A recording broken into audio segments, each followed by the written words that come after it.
Good morning students, నేను మీ Ganesh sir. మనము polynomials అంటే బహుపదులు, ఇది ఇక్కడ మనకి క్వశ్చన్స్ అన్నీ కూడా 10th లెవెల్లో ఉంటాయి. అంటే ఇక్కడ ఏపీ, తెలంగాణ టెట్ కావచ్చు, డిఎస్సి కావచ్చు, ఎస్జిటి కావచ్చు, అండ్ స్కూల్ అసిస్టెంట్ కావచ్చు, and for all competitive exams కూడా యూజ్ అయ్యే రీతిలో మనకి ఇక్కడ కొన్ని క్వశ్చన్స్ అనేది బహుపదులు పోలినామియల్స్ సంబంధించి క్వశ్చన్స్ అనేది ఎక్స్ప్లెనేషన్ అనేది ఇవ్వడం జరుగుతుంది. ఆ ఎక్స్ప్లెనేషన్ ఇచ్చే సమయంలోనే మనకి ఎలా క్వశ్చన్ చేయాలి, దానికి ఎటువంటి ఫార్ములా యూజ్ చేయాలో క్లియర్గా మనకి ఎక్స్ప్లెయిన్ చేయడం జరుగుతుంది. ఇక్కడ మనకి ఈ బహుపదులకు సంబంధించి దాదాపుగా ఒక 100 క్వశ్చన్స్ అనేది ఎక్స్ప్లెనేషన్ ఇవ్వడం జరుగుతుంది. ఈ క్వశ్చన్స్ మనం చేసుకున్నట్టయితే బహుపదులు చాప్టర్ అనేది కంప్లీట్ చేయడం జరుగుతుంది. ఓకే, ఇక్కడ చూడండి, ఫస్ట్ క్వశ్చన్ చూసినట్టయితే ax² + bx + c = 0. దీని యొక్క మూలాల మొత్తం అని అన్నాడు. అసలు ఈ క్వశ్చన్స్ అన్నీ కూడా 10th లెవెల్లో ఉన్నవి. ఈ 10th లెవెల్లో ఉన్నవి ఎస్జిటి అభ్యర్థులకి, స్కూల్ అసిస్టెంట్ అభ్యర్థులకి, డిఎస్సిలో కావచ్చు, టెట్లో కావచ్చు యూజ్ఫుల్గా ఉంటాయి. అదేవిధంగా అన్ని కాంపిటేటివ్ ఎగ్జామ్స్కి కూడా యూజ్ఫుల్గా ఉంటాయి. ఈ క్వశ్చన్స్ చెప్పే విధానం మీ అందరికీ నచ్చినట్టయితే లైక్ చేయండి, సబ్స్క్రైబ్ చేయండి. అదేవిధంగా పక్కనే ఉన్న బెల్ ఐకాన్ క్లిక్ చేసినట్టయితే నేను అప్లోడ్ చేసే ప్రతి వీడియో కూడా మీకు నోటిఫికేషన్ రూపంలో రావడం జరుగుతుంది. ఇక్కడ మనకి ఇచ్చిన దాన్ని ax² + bx + c = 0 ఉంటే దీన్ని వర్గ సమీకరణం అంటారు. దీన్ని క్వాడ్రాటిక్ ఈక్వేషన్ అని అంటారు, వర్గ సమీకరణం. దీనికి ఈ క్వాడ్రాటిక్ ఈక్వేషన్కి వర్గ సమీకరణానికి 2 మూలాలు ఉంటాయి. ఆ 2 మూలాలు ఏంటంటే α1, β1. మరి ఆల్ఫా మూలాల మొత్తం అన్నాడు, మూలాల మొత్తం sum of the roots are alpha beta. Sum of the roots alpha plus beta that equal to ఏంటంటే -x గుణకము బై x² గుణకం. అంటే -x గుణకము అంటే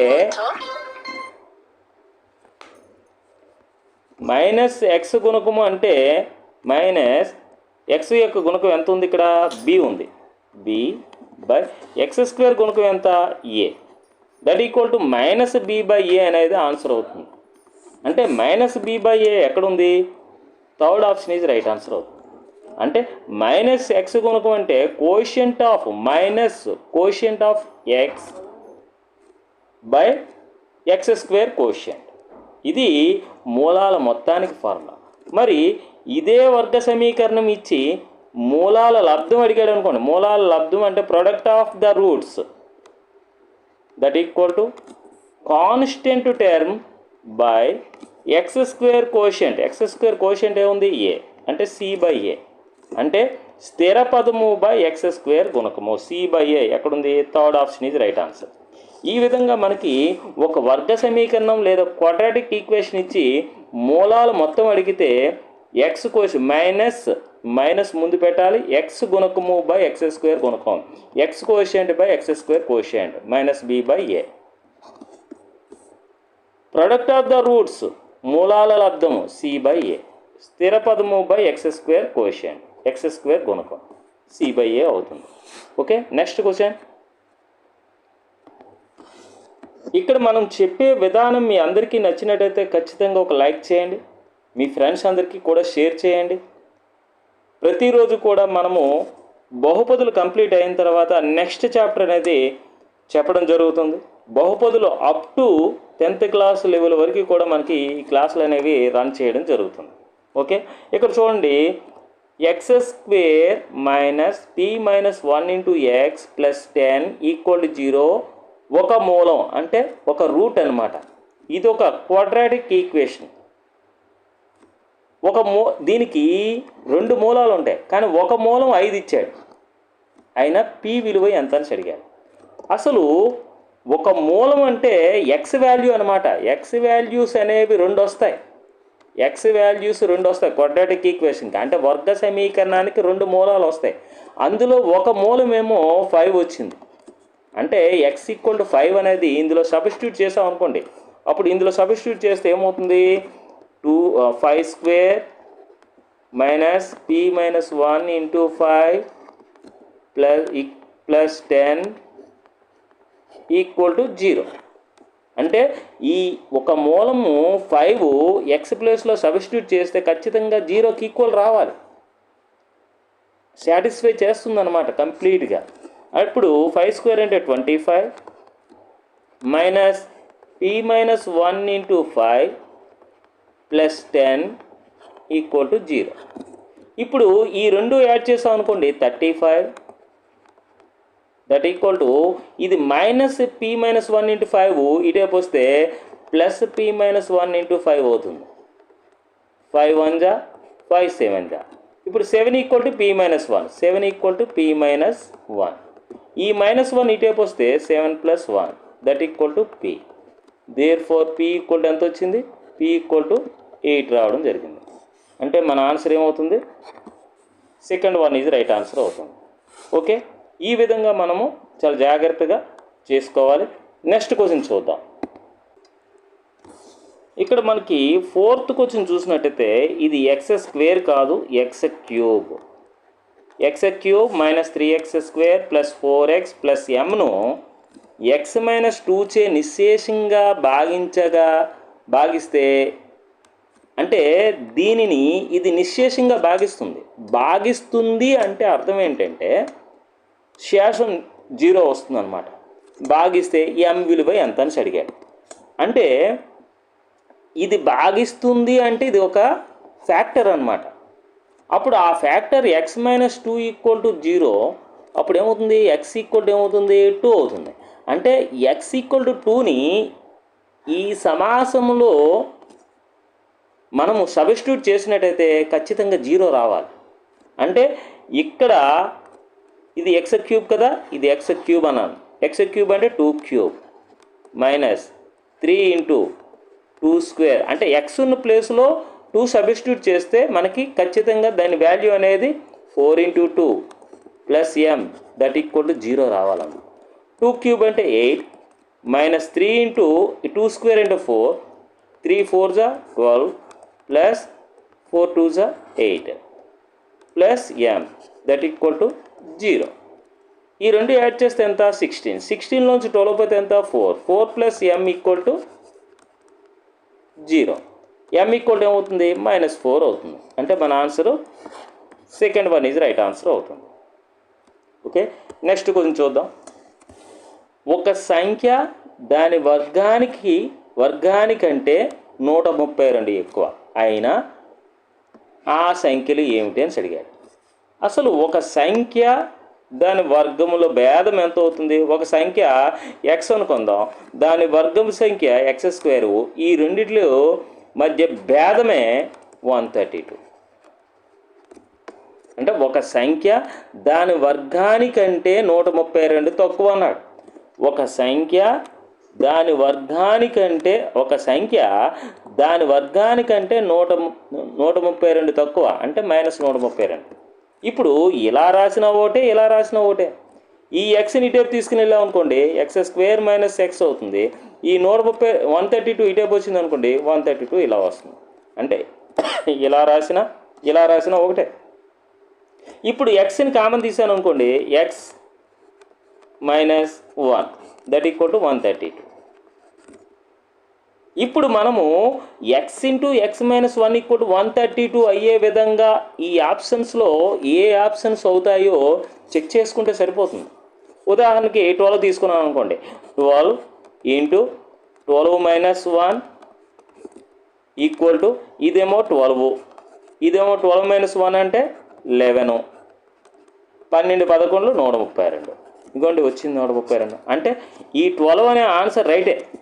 ఈ 12 అనే ఆన్సర్ ఇక్కడ కూడా ఉంది.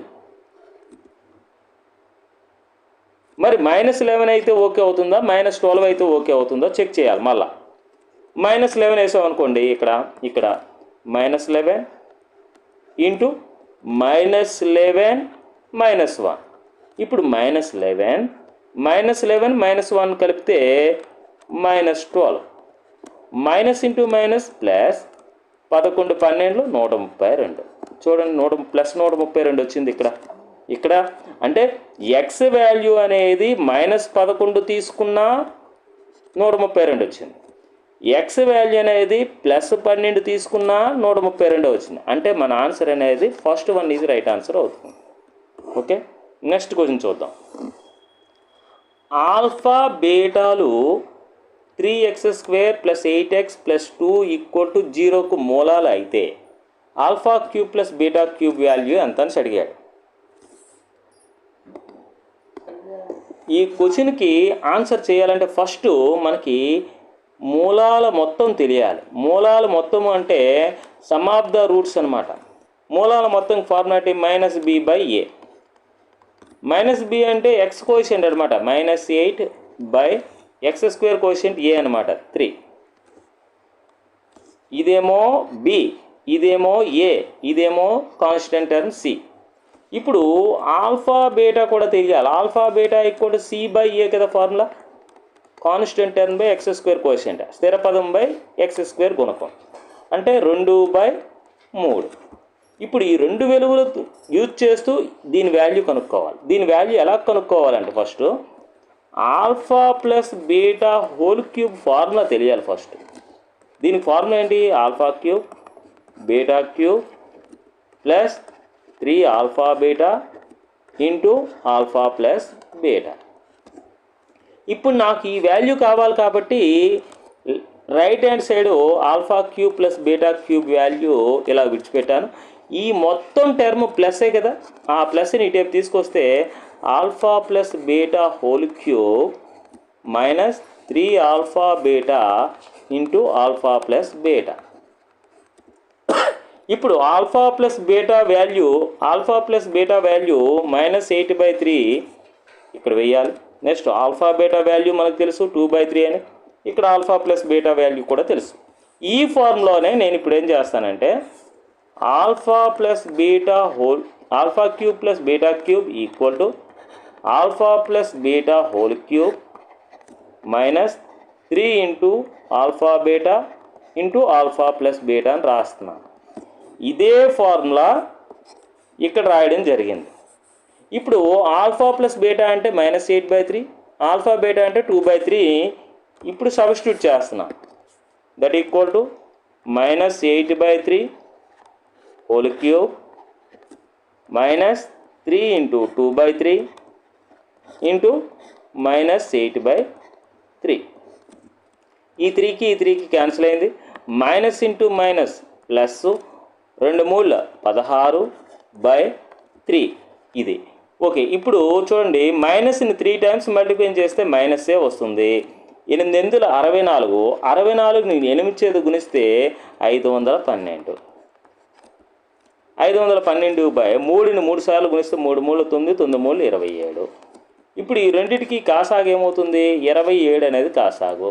27 ఒకట్లు 27 కాబట్టి 512 ఒకట్లు 512 మైనస్ 3 9 27 కాబట్టి ప్లస్ ఇది ప్లస్ కాబట్టి ప్లస్ 16 9 144. ఇప్పుడు దీంట్లోంచి తీసివేయాలి. 512లో నుంచి 144ని సబ్ట్రాక్ట్ చేయండి. 12లోంచి 4 పోతే 8.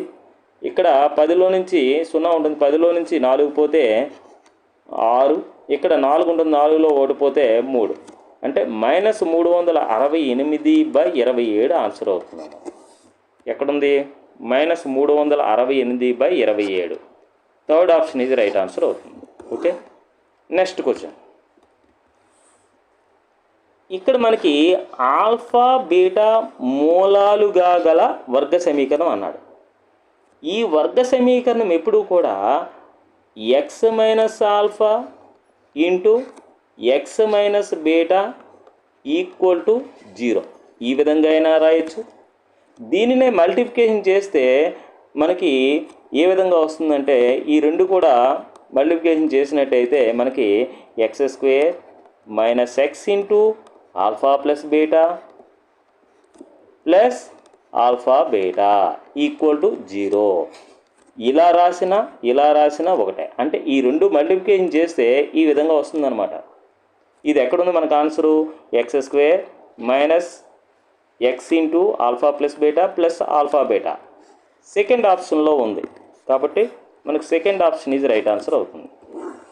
Next question, a x square plus bx plus c equal to 0 ఇది ఒక క్వాడ్రాటిక్ ఈక్వేషన్ అనమాట, అంటే వర్గ సమీకరణం. ఈ వర్గ సమీకరణానికి రెండు మూలాలు ఉంటాయి, అవి ఆల్ఫా బీటా.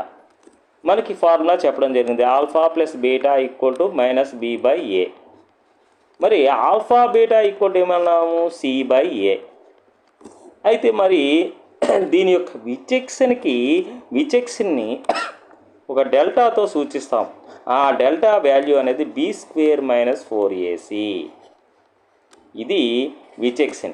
ఈ విచక్షణ ఎక్కడుంది మనకి, ఆప్షన్ 1లో ఉంది చూడండి. ఈ యొక్క విచక్షణ అనేది option 1 is right answer. Okay, next కొంచెం చూడండి, B square minus 4ac equal to 0 అయిన మూలాలు సమానాలు వాస్తవాలు. దీని గురించి వివరణ చెప్పాలంటే బి స్క్వేర్ మైనస్ 4ac అనేది విచక్షణ అనేది 0 అయింది అనుకోండి, మూలాలు వాస్తవాలు సమానాలు అని రాస్తాం. అదే B square minus 4ac equal to greater than 0 అయింది అనుకోండి, అంటే 0 కన్నా ఎక్కువ వచ్చింది అనుకోండి, వాస్తవాలు అసమానాలు అవుతాయి. ఇది దేనికి ఈక్వల్ అవుతుందంటే ఇది ఈ ఆప్షన్. అదే B square minus 4ac is less than 0 అయింది అనుకోండి, అంటే 0 కన్నా తక్కువ వచ్చింది అనుకోండి, ఇవి విచక్షణ, అప్పుడు సంకీర్ణ సంఖ్యలు అవుతాయి అన్నమాట. ఈ మూడు కూడా తెలుసుకోవాలి. ఇక్కడ వాస్తవాలు సమానాలు అనేది B square minus 4ac equal to 0 అన్నమాట. Okay, next question, A not equal to B. A అనేది బికి ఈక్వల్ కాదంట. X square plus AX plus B మరియు X square plus bx plus ఏలకు ఉమ్మడి మూలాలు ఉండినచో ఈ క్రింది వల్ల ఏదవుతుందని అడిగాడు. అసలు ఉమ్మడి మూలాలు అంటే దీనికి ఉన్నట్టు ఉమ్మడి మూలం, దీనికి ఉన్నటువంటి అంటే ఈ రెండుకి కూడా ఒకే ఒక ఉమ్మడి మూలం ఎక్స్ మైనస్ కే అనుకుందాం. అప్పుడు ఏమవుతుంది, ఇది అంటే ఇది 0 అవుతుంది. ఈ కే వాల్యూ అనేది ఎక్స్ వాల్యూ అంటే ఇది ఒక ఉమ్మడి మూలం అనమాట, అంటే ఎక్స్ ఈక్వల్ టు కే అనమాట, ఉమ్మడి మూలం. అంటే దీనికి కే అనేది ఒక మూలమే, దీనికి కూడా కే అనేది ఒక మూలమే అనమాట, ఉమ్మడి మూలం అంటే. ఇప్పుడు ఇందులో వేసామనుకోండి 0 అవుతుందన్నమాట. 0 అంటే ఇది ఈక్వల్ అవుతుందన్నమాట. అంటే K square plus A K plus B equal to K square plus B K plus A. K స్క్వేర్కి క్యాన్సిల్ అయింది. ఈ బీకే ప్లస్ బీకే ఇటేపు వస్తే A K minus B K that equal to ఇక్కడ ఏ ఉంది, ఈ ప్లస్ బి ఇటేపు వస్తే minus B. K into A minus B, ఇక్కడ కే కామన్ తీసాను, A minus B equal to A minus B. అప్పుడు కే ఈక్వల్ టు ఏమవుతుంది, A minus B by A minus B. అంటే ఈ ఏ మైనస్ బి ఇటువైపు వస్తే భాగిస్తుంది అనమాట. ఏ మైనస్ బికి క్యాన్సిల్ అయిపోయి కే ఈక్వల్ టు 1 వచ్చింది. అంటే కే ఈక్వల్ టు 1 అనేది ఈ రెండింటికి కూడా ఉమ్మడి మూలము. కే వాల్యూ ఎంత వచ్చింది, 1 వచ్చింది అనమాట. ఇప్పుడు ఏం చేయాలంటే, ఇప్పుడు కే ఈక్వల్ టు ఉమ్మడి మూలం, ఇప్పుడు ఇది ఎఫ్ ఆఫ్ ఎక్స్ అనుకుందాం, ఇది ఎఫ్ ఆఫ్ ఎక్స్ అనుకుందాం. ఫస్ట్ది ఏంటిది, ఇది X square plus AX plus B అనేది ఇదొక సమాసం. దీని యొక్క మూలము ఎంత, కే కదా, కే ఈక్వల్ టు 1 కదా. అప్పుడు మూలము ఎఫ్ ఆఫ్ 1 కనుక్కుంటే ఏం రావాలి, ఖచ్చితంగా 0 అవ్వాలన్నమాట. అంటే దీని యొక్క మూలము కే ఈక్వల్ టు 1 అనేది ఎక్స్ ప్లేస్లో వేసాం అనుకోండి, ఖచ్చితంగా 0 కావాలి. ఇప్పుడు 0 వేద్దాం. ఇందులో కే ప్లేస్లో 1 వేద్దాం. 1 వేసాం అనుకోండి, 1 square plus A into 1 plus B that equal to 0. అంటే 1 plus A plus B equal to 0. మరి A plus B equal to ఏమవుతుంది, ఈ ప్లస్ 1 ఇటేపు వస్తే -1 అవుతుంది. అంటే A plus B equal to -1 ఎక్కడ ఉంది, థర్డ్ ఆప్షన్ ఇది రైట్ ఆన్సర్ అవుతుంది. ఇదే విధంగా మనకి దాదాపుగా బహుపదులకు సంబంధించి ఒక 100 క్వశ్చన్స్ అనేది కంప్లీట్గా చెప్పడం జరుగుతుంది. ఇక్కడ AP Telangana TET and DSC మరియు ఆల్ కాంపిటేటివ్ ఎగ్జామ్స్కి యూజ్ఫుల్ అయ్యే విధంగా మనకి ఇక్కడ క్వశ్చన్స్ లో లెవెల్ నుంచి హై లెవెల్ వరకు కూడా టోటల్గా ఈ బహుపదులు పోలనామియల్స్ సంబంధించి టోటల్గా మనకి 100 క్వశ్చన్స్ అనేది ఒక వెపన్ క్వశ్చన్స్ అనేవి మీకు చెప్పడం జరుగుతుంది. ఈ యొక్క క్లాసులు చెప్పే విధానం మీకు నచ్చినట్టయితే మీ ఫ్రెండ్స్ అందరికీ షేర్ చేయండి, ఖచ్చితంగా మర్చిపోవద్దు. Okay, thank you.